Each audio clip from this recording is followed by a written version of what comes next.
deeqdan waxbarasho oo ay heleen 105 arday Soomaali ah diyaaradii sidayna soo caga dhigatay magaalada Khartoum ee wadanka Suudaan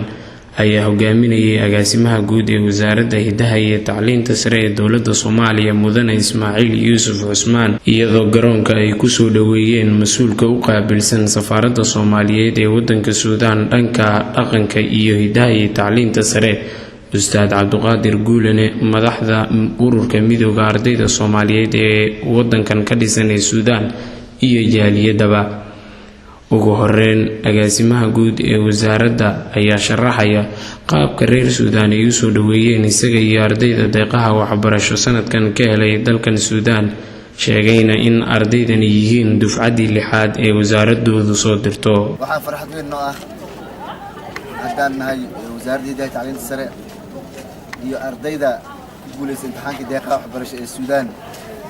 inaan maanta aan imaano dalka Suudaan iyo wujuudan aad u wanaagsan oo quruxda badan ay soo dhaweeyaan ardayda guud ahaan ardayda Soomaaliyeed gaar ahaan ardayda qaranka itixaadka jaaliyadda iyo dhammaan ardayda Suudaan wax ku barata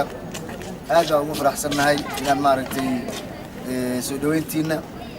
waxaan maanta idin wadnaa aan keenay 105 arday waa dufcadii lixaad ee wasaaradda hidaha iyo tacliinta sare ee dowladda federaalka Soomaaliya ay u soo dirto dalka Suudaan oo minxadaasna ay tahay minxooyinka dowladda Suudaan ay siiso oo sanawiyan ah oo imtixaan loo galo marka dufcadan lixaad oo ka kooban 105 arday waa markii ugu horeysay hal mar arday 105 ay soo degaan ardayda kale waxay ku soo degi jireen tiro yar ku soo degi jireen marka waxaan aad ugu faraxsanahay soo dhaweyntiina waa mahadsantiin ardayda timadna waxaan rajaynayaa in ardadan oo nasaan u soo dhaweysay awalkooda martay ayagana ay gudaan oo sanadka dambe ayagana sidoo kale arday kale ay ku soo dhaweeyaan dhanka kale oo qaybsanaha dhanka dhaqanka iyo hidaha iyo tacliinta sare ee safaaradda Soomaaliyeed ee dalka Suudaan Ustaad Cabduqaadir Guulane ayaa u sheegay ardaydaasi inay yihiin kuwo nasiib badan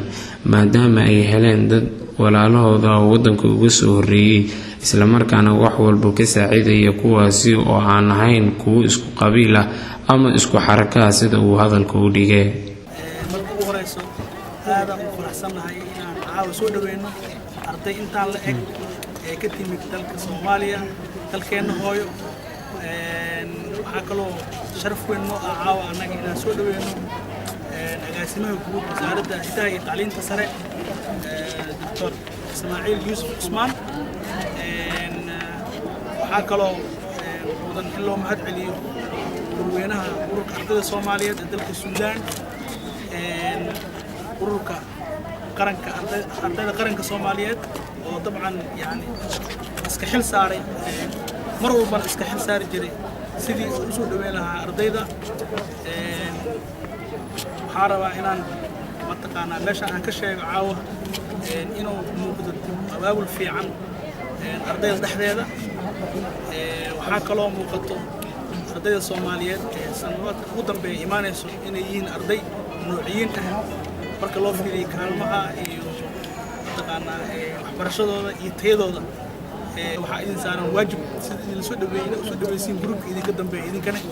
waxa way ardayda hadda idin soo dhaweysay waxa way arday isugu xiran qaab beeled ma aha arday isugu xiran qaab xaraka ma aha arday isugu xiran qaabka Soomaaliya isugu xiran tahay ma aha waa arday isugu xiran inay ka wada imaadeen wasaaraddaas ka imaadeen bis Nafisa Maxamed Sheekh Umar iyo Cabdiweli Cabdullaahi waxay ka mid yihiin ardayda sanadkan deeqaha waxbarasho ka helay markii ay ka soo degteen garoonka waxay cabireen dareenkooda ku aadan xilli ay u waramayeen TV-ga qaranka Soomaaliyeed xafiiskiisa dalka Suudaan magacaygu waa Nafisa Maxamed Sheekh Umar kana mid ah ardayda qaranka Soomaaliyeed ee soo degsatay dowladda Suudaan waxbarasho si freedom ah waxaan halka ugu mahad celinayaa dhammaan ardayda sida sharafta badan noo soo dhaweysay walaalaheena waxaan halkan sidoo kale islaamiga dhammaan dadkii noo soo dadaaleen oo ilaa iyo meel walba nala soo tageen dibna nala soo qabsadeen maanta aad ugu faraxsanahay inaan waxbarashadeena helno si xornimo leh ku joogno wadanka magacaygu waa Cabdiweli Cabdullaahi Cali Cabdi kana magaca dheer Cabdiyaale waxaan halkan ka salaamayaa maanta dareenkii aad loo soo kala garo waxaan halkan ka salaamayaa asxaabtii ila socotay iyo asxaabtii halkan ugu yimid ardayda Soomaaliyeed dalkan wax ka barata aad iyo aad u salaamayaa dareenkii aad iyo maanta ka codsan yahay waxaan halkan ka salaamayaa si khaas ah agaasimaha guud ee wasaaradda hidaha iyo tacliinta sare Ismaaciil waxaan leeyahay jiro joog insha Allah waxaan rajaynayaa inuu dalkiisa iyo dadkiisa wax u barta macallimiinta waddanka insha Allah. Cabbaas Maxamed Nuur,